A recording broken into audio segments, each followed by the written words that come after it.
ಸೋಮವಾರದ ದಿವಸ ಆರೋಗ್ಯಕ್ಕೆ ಸಂಬಂಧಪಟ್ಟಂತೆ ಶೈಕ್ಷಣಿಕವಾಗಿರತಕ್ಕಂಥದ್ದು, ಜೊತೆಯಲ್ಲಿ ಯಾವುದೇ ಒಂದು ಮನಸ್ಸಿಗೆ ಸಂಬಂಧಪಟ್ಟಿರತಕ್ಕಂತಹ ಕೆಲವೊಂದು ದೃಢ ನಿರ್ಧಾರಗಳನ್ನು ತೆಗೆದುಕೊಳ್ಳತಕ್ಕಂಥದ್ದು ಇರಬಹುದು, ವಾಣಿಜ್ಯಕ್ಕೆ ಸಂಬಂಧಪಟ್ಟಂತೆ ಎಲ್ಲವೂ ಕೂಡ ಅವತ್ತಿನ ದಿವಸ ಈ ನಿರ್ದಿಷ್ಟವಾದಂತಹ ವಸ್ತುಗಳಿಗೆ ಸಂಬಂಧಪಟ್ಟಂತೆ ಮಾಡತಕ್ಕಂಥದ್ದು ಒಳ್ಳೆಯದು.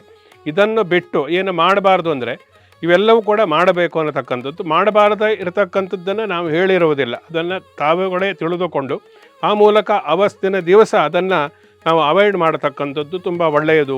ಅದು ನಮಗೆ ಯಾವುದೇ ರೀತಿಯ ಒಂದು ವ್ಯತಿರಿಕ್ತವಾದಂತಹ ಪರಿಣಾಮಕ್ಕೆ ಕಾರಣ ಆಗುವುದಿಲ್ಲ. ಇಲ್ಲದೇ ಇದ್ದರೆ ನಮಗೆ ಅನುಕೂಲವಾಗದೇ ಇರತಕ್ಕಂತಹ ದಿವಸ ಏನೋ ಮಾಡಲಿಕ್ಕೆ ಹೋಗಿ ಅದಿನ್ನೇನೋ ಸಮಸ್ಯೆಗೆ ಕಾರಣ ಆಗಿಬಿಡುತ್ತೆ. ಆ ಉದ್ದೇಶದಿಂದಲೇ ಪ್ರತಿಯೊಂದು ದಿನದ ಮಹತ್ವವನ್ನು ನಾವು ಹೇಳತಕ್ಕಂಥದ್ದು.